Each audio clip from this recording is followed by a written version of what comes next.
Hi, I'm Kate Shindle, President of Actors Equity Association.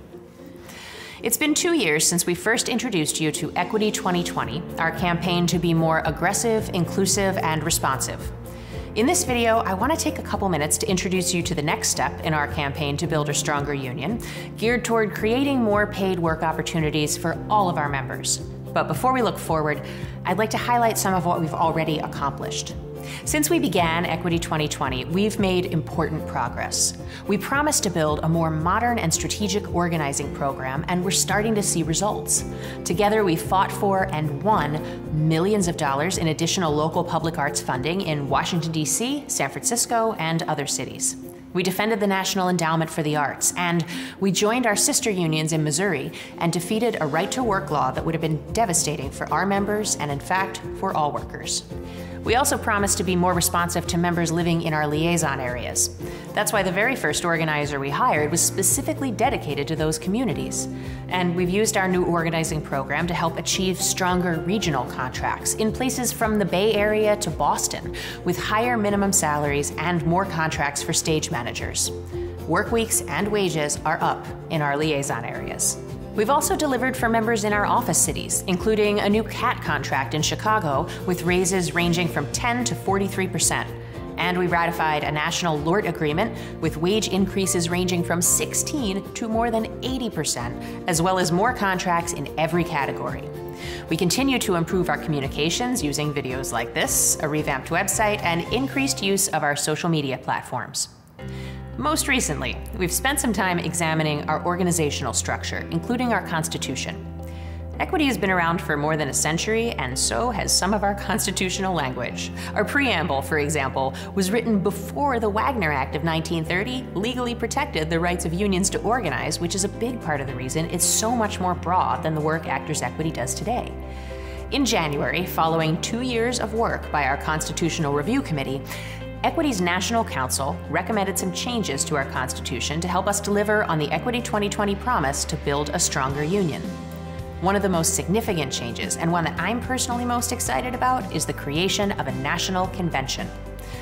As your president, I've spoken at a number of other unions' national and international conventions, from entertainment unions to the International Organization of Masters, Mates, and Pilots. I've seen firsthand how organizations similar to ours use their conventions as forums for ideas. I've seen them use their conventions to build partnerships with allies, from sister unions to policymakers. And these national meetings are opportunities for members to come together, learn from each other, talk about shared challenges, and then agree on a common vision to move forward. The bottom line, I believe a national convention will provide a stage for Equity to tell our story, a chance for us to come together as actors and stage managers, and a democratic structure that will flatten out our leadership by incorporating voting delegates from office cities and non-office cities alike. We've heard from members in liaison areas that they often feel disconnected from our governance process. A national convention will provide all Equity members with a significant increase in access and allow you to have more of a voice no matter where you live. For example, instead of only allowing motions to come from membership meetings in New York, Chicago, and Los Angeles, we'll relocate them to the convention, where actors and stage managers from all across the country will have an equal ability not only to put them forward, but also to vote on whether they'll become policy. Because as we've seen over and over again, most recently during our development strike on Broadway, when Equity members stand together, there is no goal we can't achieve. Here's another major change. In 2016 and 2017, I used my travel for the national tour of Fun Home to meet with members in the majority of our liaison areas and to attend our liaison conference in Atlanta. Actors and stage managers across the country reminded me that while nearly 40% of our members live outside of our office cities, the overwhelming majority of our counselors don't.